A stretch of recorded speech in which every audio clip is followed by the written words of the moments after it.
اعوذ باللہ من الشیطان الرجیم بسم اللہ الرحمن الرحیم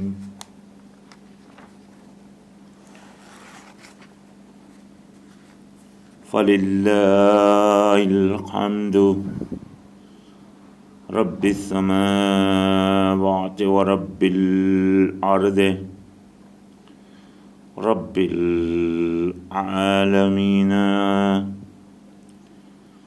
وَلَهُ الْكِبْرِيَاءُ فِي السَّمَاوَاتِ وَالْأَرْضِ وَهُوَ الْعَزِيزُ الْحَكِيمُ اما بعد الحمدللہ ہمارا اختتام سورہ توبہ پر ہوا تھا اور انشاءاللہ یہاں سے آج سورہ یونس کی شروعات ہے۔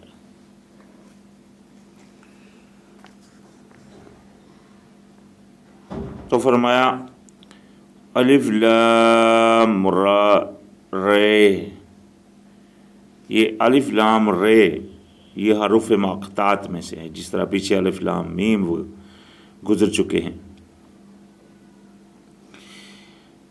تلک آیات الکتاب الحکیم، یہ آیتیں ہیں کتاب جو حکمت والی ہے، کتاب کی جو حکمت والی۔ بات آتی ہے کہ اللہ پاک نے نبی علیہ السلام کو بھیجا جو کتاب اور حکمت سکھا دی، کتاب ہے اور حکمت ہے، سمجھداری کی باتیں ہیں اس میں، غور طلب باتیں ہیں اس میں۔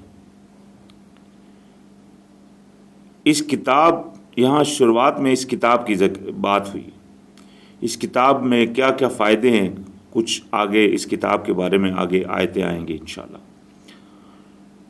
تو یہ کتاب اللہ کی سب سے بڑی نعمت ہے، اور یہی ہے جو دین اللہ پاک نے ہم کو بھیجا ہے اور جو مکمل ہدایت ہے۔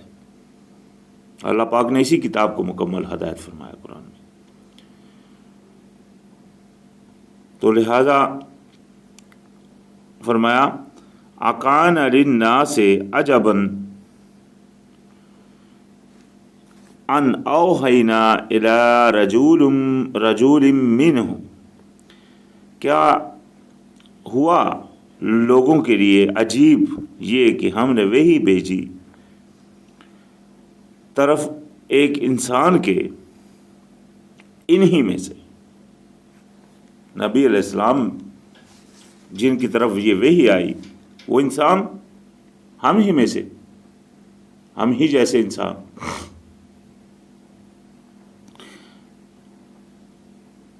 انسانوں کے جو درجے ہیں اس میں وہ نبی، ہم نبی نہیں، ہم انسان نارمل، ہم بھی انسان وہ بھی انسان، لیکن وہ درجوں میں نبی، کوئی درجوں میں ولی، یہ اللہ کے نزدیک درجے ہیں نا۔ تو فرمایا وہ جو انسان کو وحی بھیجی، وجہ اس کی وجہ ساتھ میں بیان فرمائی، انذر الناس وبشر الذین آمنوا ان لهم قدم صدق عند ربهم، تاکہ اطلاع کر دے لوگوں کو اور خوشخبری سنا دے ایمان والوں کو، خوشخبری لوگوں کو، خوشخبری ایمان والوں کو سنا دے کہ ان کے لیے جو انہوں نے آگے بھیجا وہ ان کے رب کے پاس ہے، یعنی کہ جو کچھ وہ کر رہے ہیں وہ ان کے پاس، ان کے رب کے پاس جمع ہو رہا ہے۔ تو لہٰذا یہ خوشخبری ہے نا، آپ عمل کرتے ہیں تو آپ کو یہ خوشخبری مل گئی کہ وہ آپ کا عمل، جتنے بھی آپ عمل کر رہے ہیں وہ جمع ہو رہے ہیں۔ ان کے اعمال کے ختم ہونے کی وجوہات ہیں وہ اللہ پاک نے بیان فرما دیے ہیں قرآن میں، کون کون سی وجوہات سے وہ اعمال ختم ہو جاتے ہیں، جس طرح ہم پیچھے پڑھ آئے ہیں، آگے بھی آئیں گے اور بھی بہت ساری۔ تو وہ وجوہات سے آپ بچیں تو آپ کے اعمال جمع بھی ہو رہے ہیں، نیکی کے گناہ بھی زیادہ مل رہے ہیں، اللہ کے راستے میں خرچ کرنے کے بھی بہت سارے فائدے ہیں، اس کے بھی بہت زیادہ گناہ فالتو مل رہے ہیں. تو یہ اللہ پاک کی سب سے بڑی نعمت ہے اور نعمتوں میں سے نعمت ہے. تو لہٰذا اس کی خوشخبری ہے جو نبی علیہ السلام لے کر آئے. قال الکافرون، کہنے لگے وہ کافر جو تھے، ان ھذا لساحر مبین، کہ یہ تو ہے نرا جادو. وہ جو کافر تھے وہ اس کو جادو انہوں نے قرار دیا. ان ربکم اللہ الذی خلق السماوات والارض فی ستۃ ایام ثم استوى علی العرش، بے شک آپ کا رب اللہ ہے جس نے تخلیق کیا آسمانوں اور زمینوں کو بیچ 6 دن میں، پھر وہ قائم ہوا اوپر عرش کے. تو یہ مضمون ہم پیچھے بھی پڑھ کر آئے ہیں، اللہ پاک نے ان کو 6 دنوں میں بنایا. یہی مضمون تورات میں بھی ہے. اس میں تھوڑا سا انہوں نے اضافہ جو کیا کہ 7ویں دن تھکان ہوگی، تو یہ جو ان کا اس میں لکھا انہوں نے تھکان ہوگی، اس کا اللہ پاک نے قرآن میں اس بات کو رفع فرمایا کہ اللہ پاک جو ہے نا اس سے پاک ہے کہ اس کو تھکان وغیرہ ہو. تو لہٰذا یہ ان کا ایک وہ غلط چیز ہے جو انہوں نے اپنی طرف سے اس میں ڈالی. تو فرمایا قال الکافرون، تو فرمایا یدبر الامر، اور وہ یعنی کہ عرش پر استوا ہوا اور وہ وہاں سے تدبیر فرماتا ہے امر کی، حکموں کی، وہاں سے وہ حکم جاری فرماتا ہے. یہ ہے اس کا عرش. جس طرح ہر کسی کو کرسی کی وہ ہوتی ہے لالچ، تو اللہ پاک کا عرش، اور وہاں سے وہ پھر حکم چلاتا ہے. اور ظالم اس کے حکم کو جو نہیں مانتے، لازم بات ہے وہ ظلم کر رہے ہیں سر عام، اپنے مالک کے حکم کو پیچھے کر کے اپنے حکموں کو آگے کر رہے ہیں. جو تو فرمایا ما من شفیع الا من بعد اذنہ، نہیں ہے کوئی بھی شفاعت ہاں مگر یہ کہ اس کے اذن کے بغیر، اس کی اجازت کے بغیر نہیں. اس کی اجازت سے وہ چاہے کسی کے لیے، جسے پیچھے مضمون پڑھ چکے ہم، وہ کسی کے لیے چاہے، جس کے لیے چاہے اور جس کو چاہے اذن دے دے بھئی تم اس کی سفارش کرو. وہ اس کی مرضی ہے. کوئی سفارشی سر عام، کیونکہ اللہ پاک تو جانتا ہے جو پیچھے گزر چکا، جو آگے. سفارش تو اس کو کی جاتی ہے کہ یہ اللہ پاک کی مہربانی ہے، کسی کو چھوڑنا چاہے تو وہ بولے گا چلو تم اس کے لیے دعا کر دو. تو یعنی کہ یہ ایک، جس طرح پیچھے ہم سورہ توبہ میں پڑھ کر آئے، نبی علیہ السلام کو بولا فرمایا گیا کہ آپ ان کے لیے دعا کیجیے اور ان کے صدقات کو قبول کیجیے، اور آپ کی دعا ان کے لیے باعث تسکین سکون ہے. یہ فرمایا تھا پیچھے. تو یہ دعا کا حکم کس نے فرمایا؟ اللہ نے. کس کے لیے؟ ان کے لیے. چند ایسے بھی تھے جن کے لیے اللہ پاک نے منع فرما دیا کہ آپ دعا ان کے لیے 70 دفعہ بھی آپ سے استغفار کریں تب بھی قبول نہیں. وہ بھی تو نبی علیہ السلام تھے، ان کی وہاں دعا قبول نہیں ہو رہی کیونکہ ان بندوں کی اللہ نہیں قبول کرنا چاہتا. ان بندوں کو اللہ معاف نہیں کر فرمانا چاہتا. تو اللہ پاک کسی کی بھی دعا نہیں قبول کرے گا، پھر چاہے وہ نبی علیہ السلام ہے یا کوئی بھی ہے. تو جس کی اللہ پاک کرنا چاہے گا اس کو نبی علیہ السلام کو اجازت دے دی آپ ان کے لیے دعا کیجیے. تو یہی وہ عمل ہے جو وہاں بھی ہوگا، یعنی کہ جس کے لیے اللہ چاہے اور جس کو چاہے شفاعت کا حکم دے دے. تو فرمایا ذالکم اللہ ربکم، یہی ہے اللہ تمہارا رب، فاعبدوہ، تو اسی کی غلامی کرو. افلا تذکرون، کیا تم یاد نہیں رکھتے، کیا تم ذہن مطلب تمہاری یاد دہانی نہیں رکھتے اس بات. الیہ مرجعکم جمیعا، اسی کی طرف لوٹ کر جاؤ گے تم سب. وعد اللہ حقا، یہ اللہ کا وعدہ ہے سچا. لوٹنا تو اسی کی طرف ہے. بھاگنے والی تو یہاں کوئی بات نہیں ہے کہ آپ بھاگ جاؤ گے یہاں سے. لوٹ کر تو پھر کیوں نہیں یاد کرتے ہو اس بات کو، کیوں نہیں سوچتے ہو اس بات کے اوپر. یہ دیکھیں نا کتنی بڑی اہم باتیں ہیں. اس کے باوجود بھی اگر کوئی بندہ ان کے اوپر کان نہ دھرے تو یہ سب سے بڑی کمبختی ہے اس کے لیے، اور کچھ نہیں ہے.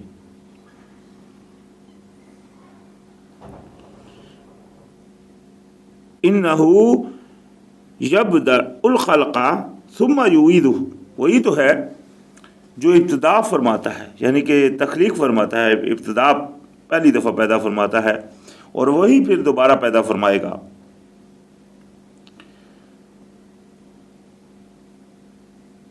لِيَجْزِيَ الَّذِينَ آمَنُوا وَعَمِلُوا الصَّالِحَاتِ بِالْقِسْطِ، یعنی کہ وہ جو دوبارہ پیدا فرمانا اور یہ موت کا یعنی کہ پہلی دفعہ پیدا فرمانا اور دوبارہ پیدا فرمانا، اس کا مقصد اللہ پاک نے یہاں بیان فرمایا تاکہ جزا دے، تاکہ بدلہ دے ان کو جنہوں نے ایمان لائے اور عمل کیے نیک انصاف سے۔ یہ دیکھیں بڑی اہم بات ہے یہاں۔ ایک بندہ ہے وہ زندگی دنیا میں جیتا ہے لیکن وہ ایمان بھی نہیں رکھتا، وہ عمل بھی نیک نہیں کرتا۔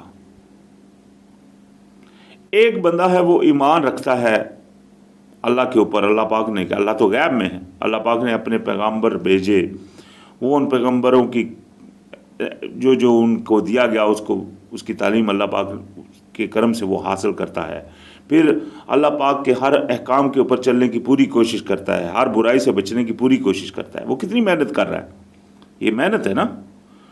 تو وہ اس محنت کا ابھی جب یہ دونوں بندے، ایک وہ جو نہیں محنت کر رہا اور ایک وہ جو محنت کر رہا ہے، یہ جب مر کر دوبارہ اٹھیں گے قیامت والے دن تو اللہ پاک کے سامنے جب جائیں گے تو یہ اگر اس کو انعام نہ ملے جس نے یہ عمل کیے اور محنت کی تو یہ بھی تو ظلم ہو جائے گا۔ تو اللہ پاک نے الحمدللہ اس سے بچا لی، یہ وجہ فرما دی اس دوبارہ پیدا کرنے کی، یعنی پہلی دفعہ پیدا کرنے کی اور دوبارہ پیدا کرنے کی وجہ کیا ہے کہ تاکہ اللہ پاک جزا دے، بدلہ دے اس کا جو اس نے نیک عمل کی۔ والذین کفروا، اور جن لوگوں یہ تو انعام تھا ان کے لیے جنہوں نے ایمان لائے اور عمل نہیں کیا، ابھی جنہوں نے انکار کیا، والذین کفروا لہم شراب من حمیم وعذاب علیم بما کانوا یکفرون، اور جن لوگوں نے کفر کیا یعنی کہ وہ نہیں چلے، جو مانے نہیں یا عملاً انکار کیا یا فعلاً قولاً انکار کیا، جو بھی تھے ان کے لیے پینا ہے گرم حمیمن، گرم پانی کا، وعذاب، اور عذاب ہے دردناک، بما کانوا یکفرون، وجہ اس کی کہ وہ انکاری تھے، سرخم نہیں کر رہے تھے، غلامی میں نہیں آ رہے تھے، سرکشی کر رہے تھے۔ دو ہی چیزیں، ایک سدیائی دوسری سرکشی، وہ سرکشی پہ اڑے تھے۔ تو فرمایا هو الذی جعل الشمس ضیاء، وہ تو وہی تو ہے جس نے بنایا شمس کو، سورج کو روشنی والا دیا، والقمر، اور قمر کو نور، چمکنے والا۔ دیکھیں اس کو روشنی نہیں بنایا، اس کو روشنی والے کو دینے والا نہیں بنایا، قمر کو نور بنایا۔ آج ہم جانتے ہیں کہ جو چاند ہے اس کی اپنی روشنی نہیں ہے، چاند کو سورج کی کرن جب پڑتی ہے تو اس سے وہ روشن ہوتا ہے۔ یہ الحمدللہ اللہ پاک نے قرآن میں بیان فرمایا کس طرح۔ تو فرمایا وَقَدَّرَهُ مَنَازِلَ لِتَعْلَمُوا عَدَدَ السِّنِينَ وَالْحِسَابَ، اور اندازہ مقرر کیا ان کی منزلوں کا۔ الحمدللہ یہ دیکھیں کتنی پیاری بات، آج ہم سب جانتے ہیں کہ وہ سب ایک اندازے کے مطابق ہیں، چل رہے ہیں۔ یہ جب قرآن میں یہ آیتیں اتری تھی اس وقت یہ انسان کو بالکل پتہ نہیں تھا کہ یہ ان کے کوئی اندازے مقرر ہیں یا ان کے رستے ہیں، یا کوئی کسی کو نہیں تھا پتہ۔ اکثر یہ لوگ کئی دنیا میں ایسے تھے اس وقت، ان وقتوں میں جو ان کی عبادت کیا کرتے تھے، سورج کی، چاند وغیرہ کی۔ تو یہ اللہ پاک کی مہربانی سے اللہ پاک نے ہم کو اطلاع فرمائی۔ آج دور کچھ اس طرح کا ہے، وہ تیزی کا دور ہے، آج انسان کو شعور کچھ زیادہ آ چکا ہے، کافی آ چکا ہے، تو اس میں الحمدللہ اس کی ٹیکنالوجی بھی بہت زیادہ وہ بڑھ گئی ہے، اس میں بھی کافی آگے ہو گیا ہے۔ اسی طرح جو یہ چیزیں ہیں آسمان خلا میں، تو ان تک بھی وہ آج وہ مطلب جا رہا ہے، باقاعدہ چکر لگاتے ہیں، آتے جاتے ہیں۔ تو وہاں ابھی پتہ چل گیا ان کو کہ یہ کیا ماحول ہے، واقعی وہاں بھی یہ رستے ہیں، اسی طرح وہ ان کی وہ ایک اندازے ہیں، اس کے مطابق وہ چلتے ہیں، یہ سب کچھ آج پتہ ہے۔ تو یہ سارا کچھ جو ہے وہ قرآن میں الحمدللہ کب سے پڑھا ہوا ہے، لکھا ہوا ہے۔ تو لہذا کیوں کون کون سی نعمت کو جھٹلائیں گے؟ تو لہذا فرمایا، اور ان کی وجہ فرما دی کہ ان کو یعنی کہ وہ اندازہ جو مقرر کیا وہ اس وجہ سے تاکہ اندازہ وہ آپ سالوں کا حساب معلوم کر لیں۔ ان کا یہ ہے کہ آپ کو تاکہ وہ اندازہ ہو جائے کہ کون سا دن چل رہا ہے، کون سا مہینہ چل رہا ہے، وہ آپ کو اندازہ ہو جائے، کیونکہ اسی میں آپ کی عبادتیں ہیں، مہینے ہیں، عبادت کے مہینے آتے ہیں، حج کا مہینے ہوتے ہیں، اسی طرح مطلب ہر چیز کے محرمات 4 مہینے ہیں۔ تو یہ ساری چیزوں کے اندازے اللہ پاک نے مقرر کیے اور ہم کو علم کے لیے، تاکہ ہم اس طرح بھٹکتے نہ پھریں۔ الحمدللہ۔ تو فرمایا ما خلق اللہ ذالک، نہیں تخلیق فرمایا اللہ پاک نے اسے، الا بالحق، مگر حق کے ساتھ۔ یفصل الآیات لقوم یعلمون، وہ تفصیل فرماتا ہے اپنی نشانیوں کی اس قوم کے لیے جو علم رکھتی ہے۔ یہاں بات آ گئی پھر دوبارہ کتاب کی طرف۔ اس کتاب کے ذریعے الحمدللہ اللہ پاک اپنی تفصیل بیان فرماتے ہیں ان چیزوں کی۔ قرآن کو کس تفصیل کی ضرورت ہے؟ قرآن تو خود تفصیل فرماتا ہے ہر چیز کی، الحمدللہ۔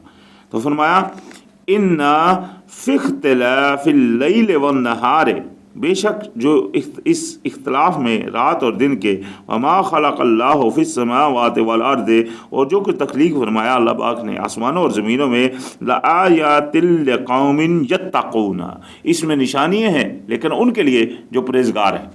دیکھیں نا، جو پرہیزگار ہیں وہ دیکھتے ہیں، وہ مالک تیری شان، تو نے کیا کچھ بنا دیا۔ کس طرح آئی تھی بات جو سورہ عمران میں ہے، وہ کیا بولتے ہیں؟ ربنا ما خلقت ھذا باطلا، وہ کہتے ہیں کہ اللہ تو نے تخلیق تو بالکل ہی نہیں کیا اس کو باطل۔ تو لہذا یہ ان کے قول ہیں جو پرہیزگار ہیں، تو پرہیزگاروں کے لیے تو یہ سب چیزیں نشانیاں ہوگی۔ ان الذین لا یرجون لقاءنا، یہ تو وہ پہلے تو وہ تھے جو پرہیزگار تھے، ان کے لیے تو وہ نشانی ہے، لیکن یہ ابھی دوسرے آ رہے ہیں۔ ان الذین لا یرجون لقاءنا، وہ لوگ جو نہیں اعتقاد رکھتے کھڑا ہونا ہمارے سامنے، آنا ہمارے سامنے، وردوا بالحیات الدنیا، اور راضی ہو گئے ہیں دنیا کی زندگی سے، واطمأنوا بہا، اور اسی کے اوپر اطمینان کر بیٹھے ہیں، راضی ہیں بس دنیا میں جو کچھ مل رہا ہے بس صحیح ہے جی، ہمارا سسٹم چل رہا ہے۔ وہ سوچتے نہیں کہ ہم نے مار کر جانا بھی ہے، ہم بالکل ان کے پاس وہ اس طرف ذہن دماغ نہیں جاتا زیادہ، ان کو پتہ ہے، خبر پہنچی ہے کہ مرنا ہے جانا ہے، لیکن وہ اس طرف سوچتے ہی نہیں، اور دنیا کی زندگی کے اوپر ہی مطمئن ہو کر بیٹھے ہیں۔ والذین ھم عن آیاتنا غافلون، اور جو اللہ کی آیتوں سے غفلت برتتے ہیں۔ یہ ابھی دیکھ لیں، یہ دونوں قسموں کے لوگوں کو اللہ پاک نے جمع فرما دیا۔ ایک تو وہ جو اللہ کے سامنے کھڑا ہونے کے وہ اتنے جوش سے قائل نہیں ہیں، اور دنیا کی زندگی کے اوپر مطلب وہ راضی ہیں اور مطمئن ہیں، اور دوسرے وہ بھی جو اللہ کی آیتوں سے غفلت کر رہے ہیں، یعنی کہ اللہ پاک کی نشانیاں ہیں اور غفلت کر رہے ہیں، ان کو نہیں دیکھ، ان کو دھیان میں نہیں لاتے۔ اولئک مأواہم النار بما کانوا یکسبون، یہی ہیں وہ جن کا ٹھکانہ ہے آگ، وجہ اس کی سے جو وہ کسب کرتے تھے، جو وہ عمل کرتے تھے، اس کی وجہ سے ان کا ٹھکانہ کیا ہے؟ آگ۔ ان الذین آمنوا وعملوا الصالحات، بے شک جو لوگ ایمان لائے اور عمل کیے نیک صالحات، یہدیہم ربہم بایمانہم، ہدایت فرماتا ہے ان کا رب انہیں ان کے ایمان کی طرف، یعنی کہ ان کے ایمان کا اللہ پاک ان کو ان کے ایمان کی وجہ سے ان کو ہدایت فرماتا ہے۔ یہ دیکھیں، اگر آپ ایمان رکھیں گے، عمل نیک کریں گے، اللہ پاک ہدایت دیتا ہے انسان کو، وہ ہدایت کے رستے اور کھلتے جاتے ہیں، ہدایت وسیع ہوتی جاتی ہے۔ لیکن یہ اس بندے کے لیے جو اپنی ضد کے اوپر نہیں اڑ جاتا، یہ ذہن میں رکھے۔ ایک بندہ ساری عمر ایمان کا دعوے دار رہا، جس طرح بنی اسرائیل تھے مثال کے طور کے اوپر ایمان کے دعوے دار تھے۔ عیسیٰ علیہ السلام آ گئے، ابھی جب عیسیٰ علیہ السلام آئے تو مان کا تقاضا کیا تھا؟ مان لینا ان کو، لیکن جو اڑ گئے نہیں مانا وہ ایمان والے نہیں رہے، پھر وہ ایمان سے مطلب خارج ہو گئے۔ اسی طرح جب نبی علیہ السلام آئے تو جو عیسیٰ علیہ السلام کو مانتے تھے ان کا کام کیا تھا؟ نبی علیہ السلام کو بھی ماننا، کیونکہ انہی کی کتابوں میں تھا۔ تو جو مان لیا وہ تو ایمان والے ہو گئے، جو نہیں مانے وہ اڑ گئے۔ اسی طرح نبی علیہ السلام نے جب اللہ پاک کا کلام آ گیا تو ان کو پہلے وہ رخ کیا کرتے تھے مسجد اقصیٰ کا، بیت المقدس کا، بعد میں ان کو حکم ہوا کہ آپ قبلے کی طرف کر لیں، قبلہ کر لیں اپنا مکہ کی طرف، مسجد حرام کی طرف۔ تو جب انہوں نے اپنا چہرے کو اس طرف کر لیا تو کیا تھا کام؟ اطاعت ان کی، جو مثال کے طور کے اوپر اس بات کے اوپر اڑ جائے، نہیں جی ہم کیوں اس طرح کریں، تو وہ بات ختم ہوگی اس کی، وہ اپنی ضد میں اڑ گیا۔ تو لہٰذا آج بھی اگر کسی کے سامنے کوئی حق بات آ جاتی ہے، ساری عمر آپ اس کو دوسرا سمجھتے رہے، ساری عمر آپ مثال کے طور کے اوپر سفید کو کالا سمجھتے رہے، آبا و اجداد بھی کالا ہی سمجھتے رہے، ساری عمر سب کالا ہی سمجھتے رہے، باقی دین کی باقی سب چیزوں کو، باقی سب رنگوں کو صحیح سمجھتے رہے، نیلے کو نیلا ہی سمجھتے رہے، پیلے کو پیلا ہی سمجھتے رہے، لیکن سفید کو کالا سمجھتے رہے۔ تو جب آپ کے سامنے آ گیا کہ یہ سفید ہے کالا نہیں ہے، کلیئر ہو گیا، پھر بھی اگر آپ اپنی ضد کے اوپر اڑ گئے، نہیں کالا ہی ہے، ہم تو ساری عمر کالا ہی مانتے آئے، تو وہ پھر آپ اپنی وہ چاہے کتنا بھی آپ کے پاس دینی علم ہو، باقی سب رنگوں کو بھی آپ صحیح سمجھتے ہوں، باقی عمل بھی آپ صحیح کر رہے ہوں، لیکن آپ وہ کسی ضد میں اڑ گئے جو حق جب آپ کے سامنے پہنچ گیا تو بس وہ تو پھر آپ اس زمرے میں نہیں آئیں گے، ایمان والے میں اور عمل نیک، پھر ہدایت کہاں سے ملے گی؟ تو لہٰذا ہدایت تو انہی کے لیے اللہ پاک نے یہاں فرمایا کہ جو ایمان لائے اور جنہوں نے عمل لے کیا، اللہ پاک ان کو ہدایت دی، اللہ پاک کا وعدہ ہو گیا۔ تجری من تحتہا الانہار فی جنات النعیم، بہتی ہیں ان کے نیچے، ان کے یعنی تختوں کے نیچے نہریں، بیچ جنت النعیم میں، جنت النعیم میں ان کو یہ ملے گا، یہ جو لوگ جو ایمان لائے اور عمل نیک کرتے رہے۔ تو اللہ سے یہ دعا کرنی چاہیے کہ اللہ پاک ہم سب کو اس میں شمار کرے، بے شک وہی ہے شمار فرمانے والا۔ دعواہم فیہا سبحانک اللہم، اس میں ان کی دعا ہوگی، پکار ہوگی، اللہ تو پاک ہے، وتحیتہم فیہا سلام، اور اس میں وہ تحیہ یعنی کہ وہ جو کریں گے، ڈالیں گے ایک دوسرے کے اوپر، وہ کیا ہوگا؟ سلام، یعنی کہ ان کی دعا کیا ہوگی؟ سلام۔ وآخر دعواہم ان الحمد للہ رب العالمین، اور آخر میں ان کی جو پکار ہوگی وہ ہوگی تمام تعریفیں لیے اللہ کے لیے جو رب ہے پالنے والا تمام جہاں۔ یہاں سے ایک بہت بات پیاری بھی نکلتی ہے، دیکھیں سب سے پہلے انہوں نے کیا کہا؟ سبحانک اللہم۔ آخر میں انہوں نے کیا کہا؟ الحمدللہ رب العالمین۔ بیچ میں انہوں نے کیا کی؟ دعا۔ تو دعا اگر آپ کرتے ہیں، اسی لیے ہم جب نماز کے لیے کھڑے ہوتے ہیں ہم کہتے ہیں سبحانک اللہم، اس کے بعد دعا ہم کرتے ہیں، دعا کے بعد ہمارا آخر میں ہماری دعا ہونی چاہیے الحمدللہ رب العالمین، آخری یعنی کہ دعا کے ختم میں بھی۔ تو یہ ایک دعا کی قبولیت کا بھی ذریعہ نظر آتا ہے جو قرآن کے نظریے سے، یعنی کہ وہ ان لوگوں کی جب دعا ہوگی اور شروعات کس طرح ہوگی اور دعا کے بعد اختتام کہاں پہ ہوگا، تو لہٰذا اسی طرح دعا کرنی چاہیے۔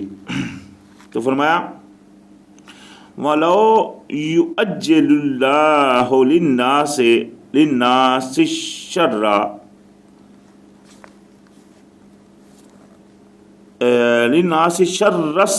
اسْتَعْجَلَهُم بِالْخَيْرِ لَقُضِيَ إِلَيْهِمْ أَجَلُهُم، اگر جلدی کرے اللہ لوگوں کے لیے برائی کی جس طرح وہ جلدی کرتے ہیں خیر کی، تو پورا ہو چکے ان کے لیے ان کا وقت. یعنی کہ اگر اللہ تعالیٰ جس طرح وہ خیر کی جلدی کرتے ہیں بھئی ہم کو خیر مل جائے، اگر اللہ پاک ان کے لیے جلدی کرے اس شر کی، یعنی کہ لازمی بات ہے وہ اگر صحیح عمل نہیں کرتے تو اللہ پاک فوری ان کو اس طرح کر لے، تو وقت کب ان کی بات ختم ہو چکی ہو.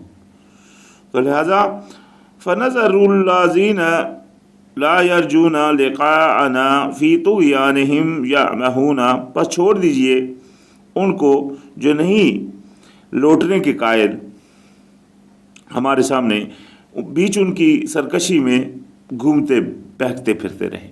یہ اللہ پاک نے ایک ان کو چھوٹ دے رکھی. اللہ پاک نے پچھلی قوموں کو پکڑا بھی، اس میں کوئی شک نہیں، لیکن ابھی انسان کو اللہ پاک نے چھوٹ دے رکھی. جا جتنی بھاگ سکتا ہے بھاگ، آنا تو تیرے کو میری ہی طرف ہے. تو لہٰذا انسان کب تک بھاگ سکتا ہے، کتنا عرصہ بھاگ سکتا ہے. اب تو اتنی عمریں بھی نہیں، پہلے تو عمر تھوڑی بہت ہی چلو کچھ زیادہ تھی، ابھی تو عمریں بھی اتنی نہیں. زیادہ سے زیادہ کتنا جی لے گا بتا، 100 سال جی لے گا، بہت چھلانگ لگا لے 120 سال جی لے گا. اس کے بعد تو بندہ خود بھی چاہتا کہ مار ہی جاؤں. یہ انسان کی حقیقت ہے، کیونکہ انسان کے اندر یہ کیفیتیں پیدا ہوتی ہیں. پہلے وہ بچہ سا ہوتا ہے تو وہ جوش میں ہوتا ہے، وہ یعنی کہ وہ اس کی خواہشیں وہ ہوتی ہیں کہ میں یہ مجھ کا آ جائے، یہ آ جائے. پھر وہ جب جوانی میں آتا ہے تو وہ اس کے اندر وہ جوش پیدا آ جاتا ہے، پھر آہستہ آہستہ وہ ڈلنا شروع ہو جاتا ہے اور بالکل اینڈ کی طرف جانا شروع ہو جاتا ہے. تو وہاں سے پھر وہ اس کا جوش جو ہے نیچے آنا شروع ہو جاتا ہے. تو ایسا وقت بھی آ جاتا ہے جب بندہ خود چاہتا ہے کہ مر ہی جاؤں، کب مروں گا پتہ نہیں، موت نہیں آ رہی، زندگی بڑھتی جا رہی، اس کے اوپر زندگی بھی بوجھل بن جاتی ہے اس وقت. تو لہذا فرمایا وَإِذَا مَسَّ الْإِنسَانَ الضُّرُّ دَعَانَا لِجَنبِهِ، اور جب انسان کو پہنچتی ہے کوئی ہماری طرف کوئی تکلیف، تو دعا کرتا ہے کروٹ پر پڑے ہوئے، او قائدن یا بیٹھے ہوئے، او قائمن یا کھڑے ہوئے. یعنی کہ یہ جب انسان کے اوپر مصیبت آتی ہے تو وہ دعا کرتا ہے، بیٹھے لیٹے کھڑے دعا کرتا ہے اللہ کے حضور میں. یہ انسانی کیفیت اللہ پاک بیان فرما رہے ہیں یہاں. فلما کشفنا عنہ، پس جب ہم اس کو شفا دیتے ہیں اس سے، درہ اس تکلیف سے، مرہ کأن لم یدعنا الی در مسہ، تو پھر جاتا ہے، یعنی کہ پھر وہ اس کے ذہن میں ہی نہیں رہتی وہ بات کہ جس طرح کہ کبھی پکارا ہی نہیں تھا ہم کو کسی مصیبت کے اس کو پہنچنے پر. اس کو جب مصیبت کوئی چھوئی تھی تو اس وقت کبھی پکارا ہی نہیں تھا. اس طرح وہ ہو جاتا ہے، اس طرح یعنی کہ وہ پھر جاتا ہے. کذالک زینا للمسرفین ما کانوا یعملون، اسی طرح بیان کھولتے ہیں ہم وہ جو حد سے گزرنے والے ہیں ان کے لیے ان کے اعمال جو وہ کرتے تھے. یہ دیکھ لیں اللہ پاک وہ انسان کے اوپر ایک قسم کی اس کی کیا اس کے سامنے اس کو آئینہ دکھا رہے ہیں کہ یہ ہے تیری حقیقت. مصیبت کے اوپر تو گڑگڑانا شروع کر دیتا ہے، مانگنا شروع کر دیتا ہے، آگے بھی آئے گی بات، صحیح خالص ہو کر اس کو پکارتا ہے. لیکن مصیبت کے بعد انسان وہ پھر بھول جاتا ہے اپنے مالک کو جس نے اتنی محنت اس کے ساتھ اتنی مہربانی فرمائی. تو لہٰذا یہ انسان کی جو اس کی حقیقت ہے اللہ پاک اس کو اس کا آئینہ دکھاتا ہے. تو لہٰذا فرمایا وَلَقَدْ أَهْلَكْنَا الْقُرُونَ، اور بے شک ہم ہلاک کر چکے ہیں بستیوں کو، من قبلکم ان سے پہلے، لما ظلموا جب انہوں نے ظلم کیا، وجاءتهم رسولهم بالبینات اور آ چکے تھے رسول ان کے پاس واضحات لے کر، واضح نشانیاں لے کر، وما كانوا لیؤمنون، لیکن وہ نہیں تھے ایمان لانے والے، یعنی کہ ان لوگوں کی کیفیت اس طرح تھی، کذالک نجزی القوم المجرمین، اور پھر ہم اسی طرح بدلہ بھی دیتے ہیں جو مجرمین قوم ہیں، جو مجرم لوگ ہیں، یعنی کہ انہوں نے جرم کیا، ان کے پاس پیغمبر آئے، ان کو اطلاع کرنے والے آئے، لیکن انہوں نے وہ کان نہیں دھرے ان کے اوپر، بلکہ اپنے جرموں کے اوپر ہی پیٹھ باندھے رہے، تو لہٰذا اللہ پاک نے ان کو پکڑا پھر، تو اللہ پاک نے فرما دیا اسی طرح ہی اللہ پاک بدلہ دیتا ہے سب کو جو بھی اس طرح کا کرے۔ تو یہ ہمارے لیے آج یہ سبق بنا دیا گیا ان کے وہ واقعات، تاکہ ہم اگر بچنا چاہیں تو، اگر عقل تو ہر انسان کو اللہ پاک نے دی ہے، جو بھی اس کو استعمال کر لے بچنے کے لیے تو وہ اس کی اللہ پاک کی مہربانی سے ہی ہوگا، لیکن یہ وہ بندے کے اوپر اللہ پاک نے رکھی ہوئی ہے۔ تو فرمایا ثم جعلناکم خلائف فی الارض، پھر بنایا ہم نے تم کو خلیفہ بیچ زمین میں، من بعدہم، بعد ان کے، لننظر کیف تعملون، تاکہ دیکھیں ہم کس طرح تم عمل کرتے ہو۔ سارا مسئلہ جانچ کا ہے، یہ سب معاملہ پورا زندگی، موت، پیدا ہونا، مطلب جو بھی ہمارے زندگی میں ہم کو ملتا ہے جاتا ہے، ہر چیز معاملہ جو ہے وہ سب اللہ کی طرف لوٹتے ہیں۔ تو لہٰذا اس میں ہوتا کیا ہے کہ اللہ پاک جو ہے وہ دیکھ رہا ہوتا ہے کہ بندہ کیا کرتا ہے، اور کچھ نہیں، صرف عمل۔ حضرت ابراہیم علیہ السلام کو خواب میں دکھایا گیا کہ وہ اللہ کے راستے میں اپنے بیٹے کو ذبح کر رہے ہیں، یہ ایک آزمائش تھی ان کے لیے۔ انہوں نے کیا کیا؟ انہوں نے پکڑا اپنے بیٹے کو، چلے گئے ذبح کرنے۔ وہاں جا کر ذبح نہیں کیا انہوں نے اپنے بیٹے کو، کیونکہ ذبح کرنے کی کوشش کی لیکن اللہ پاک نے ان کو ذبح نہیں کرنے دیا۔ مطلب کیا ہوا کہ اللہ پاک نے صرف وہ جانچنا تھا یہاں کہ کیا وہ اس طرح کرتے ہیں یا نہیں کرتے۔ اللہ پاک کو معلوم تھا، لیکن وہ جانچ جو تھی وہ انہی کو ظاہر کرنا تھا کہ ہاں بھائی تو اس کیفیت کے اوپر ہے، تو یعنی کہ اس کی حقیقت۔ تو یہ انسان جو ہے وہ سارا معاملہ جو ہے وہ جانچ کا ہے، ہوتا وہی ہے جو اللہ پاک کی مرضی ہو۔ تو لہٰذا یہاں بھی فرمایا کہ یہ اللہ پاک نے اس لیے کیا تھا کہ دیکھے کہ تم کس طرح کے عمل کرتے ہو۔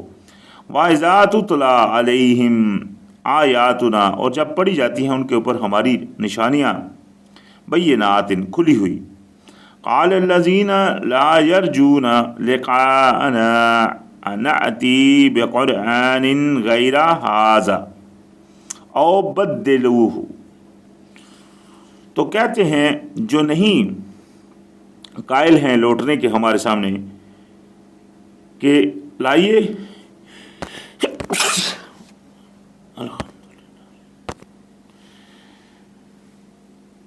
کہتے ہیں کہ لائیے ہمارے لیے قرآن اس کے علاوہ، یا بدل دیجئے اس کو۔ یہ بڑا اہم موضوع ابھی آ رہا ہے۔ ان کی جو نبی علیہ السلام کے دور میں لوگ تھے وہ نبی علیہ السلام کو یہ خواہش پیش کرتے تھے، کیونکہ وہ سختی اس میں جو بھی پاتے تھے، یا جو بھی ان کو مطلب وہ اس کے احکاموں میں سختی پاتے تھے، یا مطلب ان کے عقیدے جو مانتے چلے آ رہے تھے اس کے برعکس یہ کتاب بیان کر رہی تھی۔ تو اس وجہ سے ان کی جو خواہش تھی وہ کیا ہوتی تھی کہ یا تو آپ اس کے علاوہ کوئی قرآن لائیے یا اس کو بدل دیجئے۔ قل، کیا فرما دیجئے، ما یکون لی، نہیں ہے میرے لیے، ان ابدلہ، کہ میں اس کو بدل دوں، من تلقاء نفسی، اپنی یعنی کہ اپنی خواہش کے، یعنی کہ اس کو یہ نہیں میں کر سکتا کہ میں اس کو بدل دوں اپنی خواہش کے مطابق۔ ان اتبع الا ما یوحى الیہ، میں تو اسی کی اتباع کرتا ہوں جو میری طرف وہی آتی ہے۔ انی اخاف ان عصیت ربی عذاب یوم عظیم، اور میں خوف کرتا ہوں کہ نافرمانی کروں اپنے رب کی بڑے عذاب والے دن سے، یعنی کہ میں تو اسی کی پیروی کرتا ہوں، میں تو اس کو بدل نہیں سکتا، میں تو جو وہی آئی ہے اس کے مطابق چلتا ہوں، اور میں نافرمانی سے ڈرتا ہوں۔ یہ کتنی بڑی بات ہے۔ لیکن آج لوگوں نے ایسی حدیثیں گڑھی ہوئی ہیں، لوگوں نے تو نہیں گڑھی، لازم بات ہے لوگوں نے ہی گڑھی ہیں، ان لوگوں نے جو پہلے تھے، جو دشمن تھے یا جو بھی تھے، انہوں نے گڑھی. آج ایمان والے بندے بھی ان کو پکڑ کر بیٹھے ہوئے ہیں اور وہ اسی پہ اڑے ہوئے ہیں کہ نہیں، وہ قرآن کے سامنے بھی دیکھ رہے ہیں کہ قرآن کے برعکس بات کر رہی ہے. قرآن میں اللہ پاک نے ایک حکم نازل کیا، حدیث میں اس کے برعکس دوسرا حکم ہے، تو یہ قرآن کو بدل دیا گیا نا. قرآن میں ایک حکم تھا، ابھی اس کو حدیث میں دوسرا حکم آ گیا. اور مان لیا کسی نے حدیث کو جو قرآن کے برعکس ہے، یہ نہیں سب حدیثیں، جو بھی قرآن کے برعکس حدیث ہے اس کو اگر کسی نے مان لیا تو وہ تو ان سارے قرآن کی ان سب آیتوں کا انکاری ہو گیا جس میں نبی علیہ السلام فرما رہے ہیں کہ میں تو اسی کی اتباع کرتا ہوں جو میری طرف آتی ہے. بھائی میری تو طاقت نہیں کہ میں اس کو اپنی طرف سے اس میں کوئی اضافی چیز کر دوں یا کوئی لکھ لوں. یہی بات آ رہی. میں تو نافرمانی سے ڈرتا ہوں. تو لہذا آج اس قرآن کو حدیثوں کے ذریعے دشمنان اسلام نے اس کو بدل بھی دیا کافی ساری جھوٹی منکرہ روایت کے ذریعے. صحیح بھی ان کے اوپر لکھا ہوتا ہے صحیح، لیکن ہوتی وہ منکرات ہے. لہذا اس کو جانچنے کے لیے نبی علیہ السلام کی بڑی پیاری حدیث ہے. آپ دیکھو قرآن کے مطابق جو بھی حدیث ہے وہ قرآن کے مطابق ہے تو واقع صحیح. قرآن سے برعکس جو بھی حدیث ہے وہ حدیث نبی علیہ السلام کی نہیں، یہ ان کا فرمان تھا. تو لہذا فرمایا قل لو شاء اللہ، کہہ دیجئے کہ اگر چاہتا اللہ، ما تلوتہ علیکم، نہ میں تلاوت کرتا اس کو تم پر، ولا ادراکم بہ، اور نہ ہی تم جان سکتے اسے. یعنی کہ اگر اللہ نہ چاہتا، اگر اللہ چاہے تو نہ تو میں آپ کو پڑھ کر سنا سکتا اور نہ ہی آپ اس کو جان سکتے تھے. فقد لبثت فیکم عمرا من قبلہ، میں تو بستا رہا ہوں، میں رہا ہوں آپ میں اس سے پہلے ایک عمر گزاری ہے میں نے آپ میں. افلا تعقلون، کیا تم عقل نہیں رکھتے؟ یعنی کہ نبی علیہ السلام تو اس قوم میں کتنے عرصے سے، مطلب وہ 40 سال کی عمر تک وہ ان میں رہے. اس سے پہلے انہوں نے کبھی اس طرح قرآن کی کوئی بات نہیں کی، کبھی اس طرح کی کوئی مطلب وہ نہیں ہوا. تو یہ تو ایک ان کے لیے معجزہ تھا، اسی لیے تو وہ بار بار کہتے ہیں. سب کے لیے سب سے بڑا معجزہ یہی تھا کہ وہ نبی علیہ السلام کو بولتے تھے کہ ان کو کوئی سکھا جاتا ہے. یہ تو کچھ یہ کہ کہاں سے یہ باتیں لا سکتے ہیں، یہ تو بہت حکمت والی باتیں تھیں جو قرآن میں نازل ہوتی تھی. تو لہذا نبی علیہ السلام تو مطلب وہ پڑھے لکھے نہیں تھے، تو وہ ان کے لیے سب سے بڑا معجزہ تھا یہ. تو یہی اللہ پاک نے ان کے لیے بیان فرمایا کہ آپ تو کہ میں تو تم میں اتنی عمر گزار چکا ہوں، کیا تم سوچتے نہیں؟ کبھی اس سے پہلے اس طرح کی تو بات نہیں تھی کوئی بھی ہوئی. فمن اظلم ممن افترى علی اللہ کذبا، تو کون ہے اس سے بڑھ کر ظالم جو باندھے اللہ کے اوپر جھوٹ، او کذب بآیاتہ، یا جھٹلائے اللہ کی آیتوں کو. اس سے بڑا ظالم کون ہے؟ انہ لا یفلح المجرمون، بے شک نہیں فلاح پائیں گے مجرم. استغفر اللہ. اللہ پاک نے مجرموں کو فلاح کے لیے نہیں. مجرم کون ہے؟ جو جان بوجھ کر گناہ کے اوپر اڑ گیا، ظاہر ہو گیا پھر بھی نہیں مان رہا، یا پتہ ہے پھر بھی جرم کر رہا ہے. وَيَعْبُدُونَ مِن دُونِ اللَّهِ مَا لَا يَضُرُّهُمْ وَلَا يَنْفَعُوهُمْ، اور وہ غلامی کرتا ہے، یعنی کہ یہ جن کی جو فلاح نہیں پائیں گے، جو ظالم ہیں، وہ ہیں جو غلامی کرتے ہیں اللہ کے علاوہ، جو نہ ان کو نقصان دے سکے اور نہ ہی ان کو کوئی نفع پہنچا سکے. وَيَقُولُونَ، اور کہتے ہیں، هَؤُلَاءِ شُفَعَاؤُنَا عِندَ اللَّهِ، کہ یہ اللہ کے نزدیک ہمارے سفارشی ہیں. یہ دیکھیں آج بھی یہ عقیدہ، نبی علیہ السلام کو بھی سفارشی مانا جاتا ہے. اسی طرح اور سارے بہت لوگ ہیں، بہت انبیاء، وہ اولیاء وغیرہ ہیں جن کو سفارشی مانا جاتا ہے، اور پھر ان کی غلامی کی جاتی ہے. یعنی کہ اللہ کی بات کو نہیں سامنے رکھا جاتا، بلکہ ان کی غلامی جو وہ کہہ رہے ہیں، جس طرح میں نے پیچھے بیان کیا آج کتنی حدیثیں ہیں جو مطلب جھوٹ بندھا ہوا ہے نبی علیہ السلام کے اوپر، لیکن کئی لوگ ایسے ہیں جو بولتے ہیں ہم عاشق رسول ہیں، اور اس میں وہ بھی عمل کر رہے ہوتے ہیں جو قرآن کے بالکل برعکس ہے۔ وہ یہ نہیں دیکھ رہے ہوتے کہ کیا یہ نبی علیہ السلام نے، کیونکہ نبی علیہ السلام کی تو یہ پیچھے بھی ہم آیت پڑھ کر کوئی نبی کی شان نہیں کہ وہ یہ کہے کہ اللہ کو چھوڑ کر آپ میری غلامی کرنا شروع کر دیں یا آپ میرے بندے بن جاؤ، بلکہ یہ تو ایک مطلب جھوٹ ہے جو باندھا گیا نبی علیہ السلام کے اوپر، جو قرآن کے برعکس باتیں بیان کی گئی۔ اسی طرح صفات کا عقیدہ رکھا جاتا ہے آج نبی علیہ السلام کے بارے میں، حضرت عیسیٰ علیہ السلام کے بارے میں عیسائی رکھتے ہیں۔ اسی طرح اور لوگ ہیں جو مسلمانوں میں بہت سارے الگ الگ فرقے گروہ بنے ہیں جو مختلف اولیاء کے اوپر، اصحاب کے اوپر شفاعت کا عقیدہ رکھتے ہیں۔ وہ سوچتے بھی ہیں یہ ہم کو نفع یا نقصان پہنچا رہے ہیں۔ مثال کے اوپر درباریں بنی ہیں جن کے اوپر عقیدے رکھ کر لوگ جاتے ہیں شفاعت کے لیے، یا کوئی مطلب کوئی تکلیف کے لیے یا کسی مصیبت کے لیے۔ تو وہ ان کو عقیدہ کیا ہوتا ہے؟ وہ یہ تو نہیں کہ اللہ کو نہیں مان رہے، اللہ کو تو مانتے ہیں، وہ بولتے ہیں اللہ کے نزدیک سفارشی ہیں۔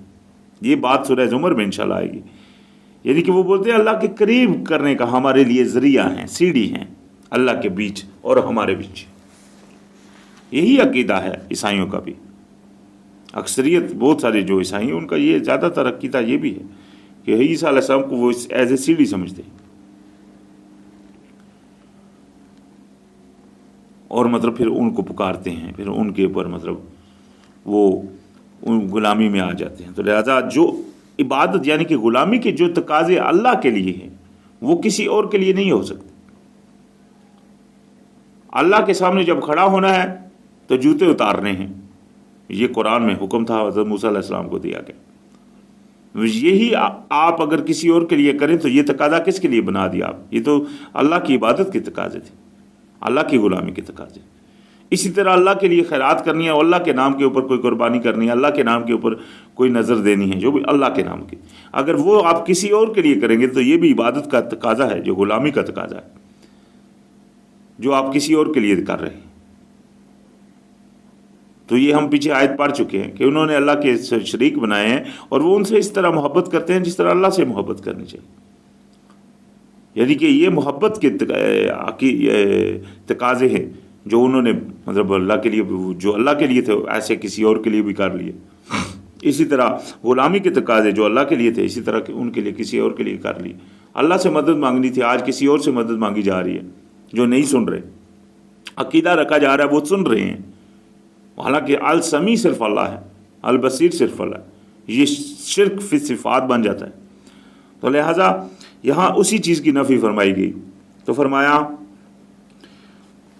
قل، کہہ دیجئے، تنبئون اللہ بما لا یعلم فی السماوات ولا فی الارض، کیا تم خبر دیتے ہو اللہ کی اس کی جس کا جو نہیں جانچتا، یعنی کہ جو ہے ہی نہیں، جس کا علم ہی نہیں ہے، نہ آسمانوں میں اور نہ زمین میں۔ ایسی چیز بیان کرتے ہو جو ہے ہی نہیں۔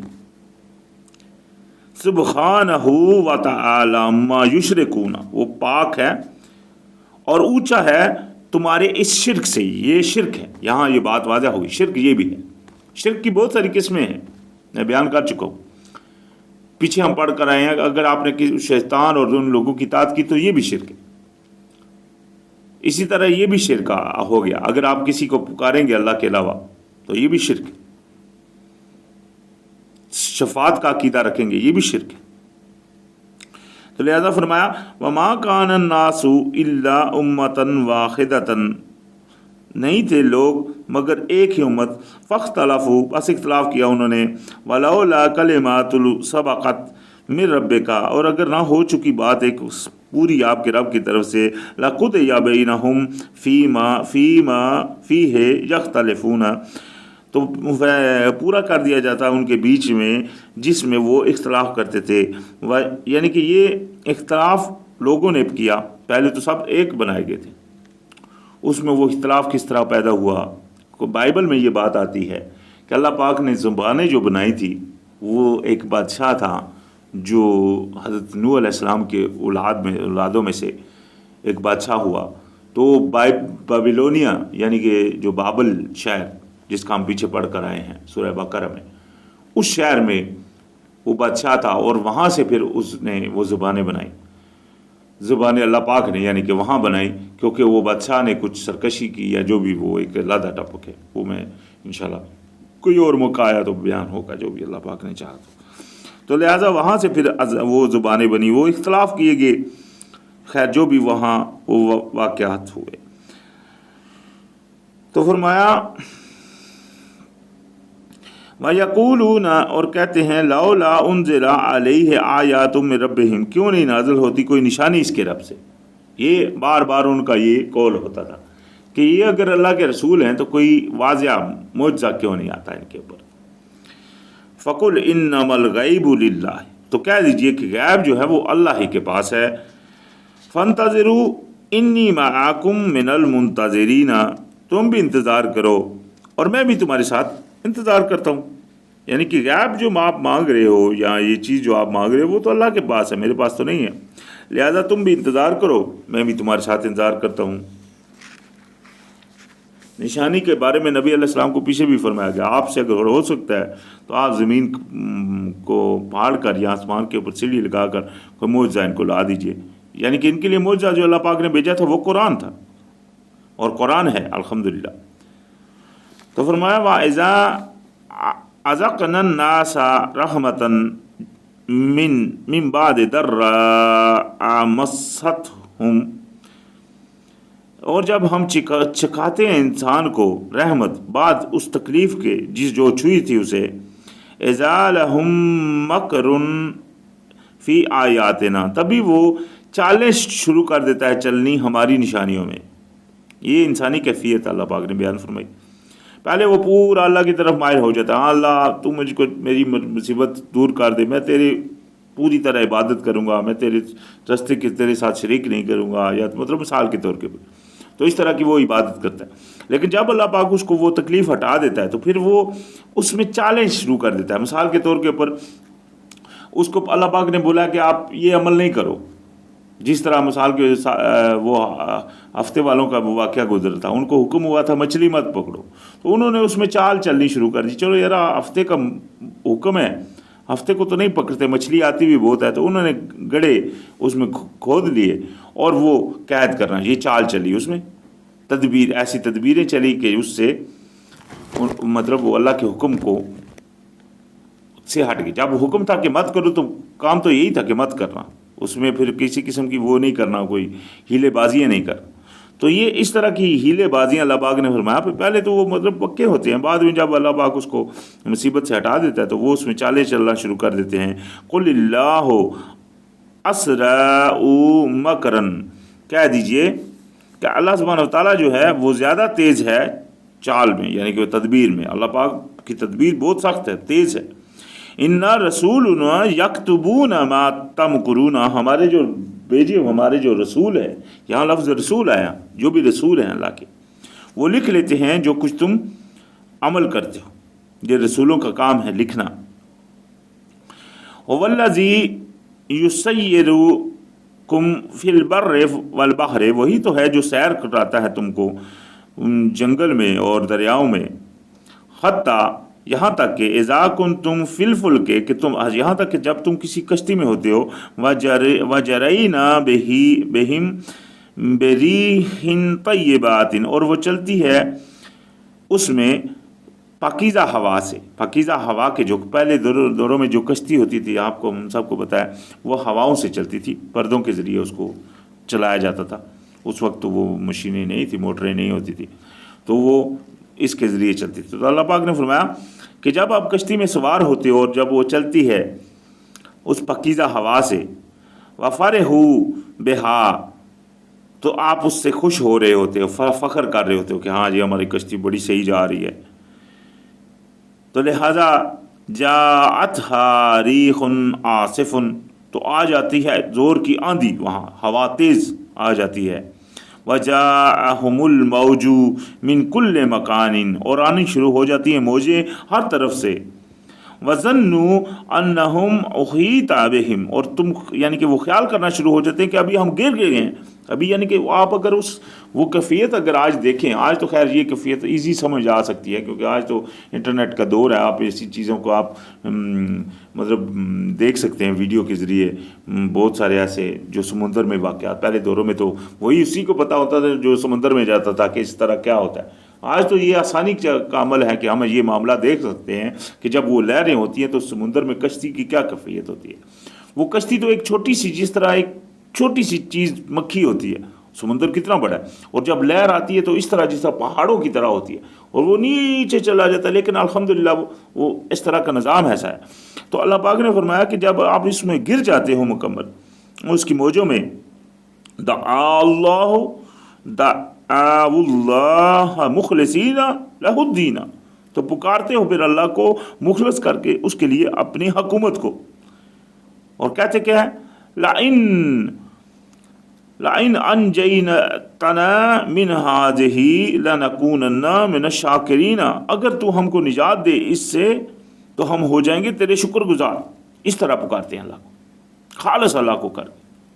فَلَمَّا أَنْجَاهُمْ، بس جب ہم نجات دیتے ہیں ان کو، اذا ہم یبغون فی الارض بغیر الحق، تب وہ سرکشی کرنا شروع کر دیتے ہیں زمین میں بغیر حق کے،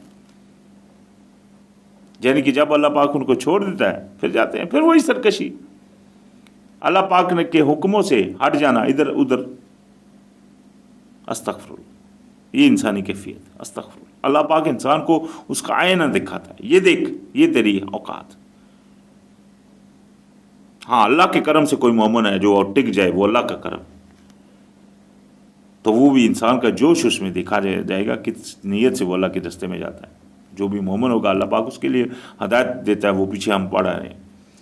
تو لہٰذا یہ اس کی کیفیت اللہ پاک نے بیان فرمائی، یا ایھا الناس انما بغیکم علی انفسکم، اے لوگو تمہاری سرکشی جو ہے وہ تمہارے ہی جانوں کے اوپر ہے، یعنی کہ تمہاری سرکشی کا نقصان تم ہی کو ہے۔ متاع الحیات الدنیا، فائدہ ہے دنیا کی زندگی کا، ثم الینا مرجعکم فننبئکم بما کنتم تعملون، پھر تم کو میری طرف لوٹ کر آنا ہے، پھر تم کو خبر دوں گا، دی جائے گی جو کچھ تم، پھر تم کو خبر دوں گا جو کچھ تم عمل کرتے تھے۔ انما مثل الحیات الدنیا کماء انزلناہ من السماء، بے شک جو دنیا کی مثال ہے وہ ایسی ہے جیسے پانی ہم نے نازل کیا جس کو آسمان سے، فاختلط بہ نباتات الارض، تو اس سے یعنی کہ وہ مل جل گئیں نباتات زمین کی، یعنی کہ وہ اگی، ملی جلی اگی نباتات زمین کی، مما یاکل الناس والانعام، جس میں سے کھاتے ہیں لوگ بھی اور جانور بھی، حتیٰ یہاں تک کہ اذا اخذت الارض زخرفها کہ وزینت، اور یہاں تک کہ جب پہنچتی ہے اس زمین کو رونق اور زینت، یعنی کہ وہ رونق دار ہو جاتی ہے، زینت نظر آ رہی ہوتی ہے، اتنی پیاری فصل اگی ہے، اتنا پیارا سبزہ، ہر چیز بہترین نظر آ رہی ہوتی ہے۔ تو اللہ پاک نے فرمایا کہ یہ یہاں زمین کی یہ زندگی کی مثال بیان کی جائے، یہ بڑی غور کی بات ہے کہ زندگی بھی تو یہی ہے، جب پیدا ہوتا ہے بندہ تو جوان ہوتا ہے تو وہ جوش میں آ جاتا ہے، اس کا کتنا پیارا لگ رہا ہوتا ہے، مطلب وہ انسان کا وہ جوانی کا جو وقت ہوتا ہے کس طرح وہ دیکھے نا اپنے آپ کو، اس کا عمر ہوتی ہے وہ ایسی خوبصورت عمر ہوتی ہے اس کی، تو وہ اچھا لگ رہا ہوتا ہے۔ تو اللہ پاک نے فرمایا وَظَنَّ أَهْلُهَا أَنَّهُمْ قَادِرُونَ عَلَيْهَا، یعنی کہ جب وہ فصل اس طرح اگی ہوتی ہے تو انسان سوچتا ہے کہ ہاں بھائی ابھی تو میں بس اس کو کاٹ لوں گا، یہ تو میری ہوگی، بس میں اس کو لے لوں گا۔ یہی انسان کی کیفیت ہے، جب انسان کو کے پاس اچھا وقت ہوتا ہے تو بس وہ یہی سوچتا ہے بس یہ وقت میرے پاس ہے، یہ کبھی ختم نہیں ہوگا، یہ ایک طرح کی سوچ ہوتی ہے نا۔ تو یہ وہ سوچ اس وقت اس طرح کی، جس طرح کھیتی کے اوپر سوچتا ہے اسی طرح انسان اپنے اوپر یہ سوچتا ہے، جو بھی مطلب یہ انسان کی کیفیت ہے جو۔ تو فرمایا امرنا لیلن او نہارن، تو آ جاتا ہے ہمارا حکم رات کو یا دن کو، فجعلناها حصیدن، ہم تو پھر ہم کر دیتے ہیں اس کو مٹی کا، علم یغنا بالام سے، کہ جس طرح اس کو کوئی فائدہ ہی نہیں پہنچا تھا بالکل۔ کذالک نفصل الآیات لقوم یتفکرون، اسی طرح ہم بیان کرتے ہیں آیتیں ان کے لیے جو لوگ فکر کرتے ہیں، جو غور کرتے ہیں۔ تو لہٰذا یہ غور والی بات ہے، یہ زندگی ایک عارضی سی چیز ہے، اس میں کوئی جوش یا کوئی چیز اللہ پاک کی جو دین ہے وہ ایک عارضی سا وقت ہے، اس میں صرف ہمارا مقصد ہے غلامی، اور اس میں ہمارا جو ہے جو دنیا میں پیدائش ہے وہ ہے جانچ کے لیے، آزمائش ہے۔ تو لہٰذا ہم اگر اللہ پاک کے حکم کے مطابق چلیں گے تو اس میں ہم نے اپنے مالک کی غلامی کا حق ادا کیا، لیکن وہ بھی تبھی ہوگا جب اللہ کی مہربانی ہوگی۔ لہٰذا اللہ سے ہی دعا کرنی چاہیے اور اللہ کے راستے کے اوپر قائم رہنے کی پوری کوشش کریں۔ تو لہٰذا یہاں آج الحمدللہ سورہ یونس کی آیت نمبر 24 کے اوپر ہمارا اختتام ہوا، انشاءاللہ یہاں سے پھر شروعات ہوگی۔ الحمدللہ رب العالمین۔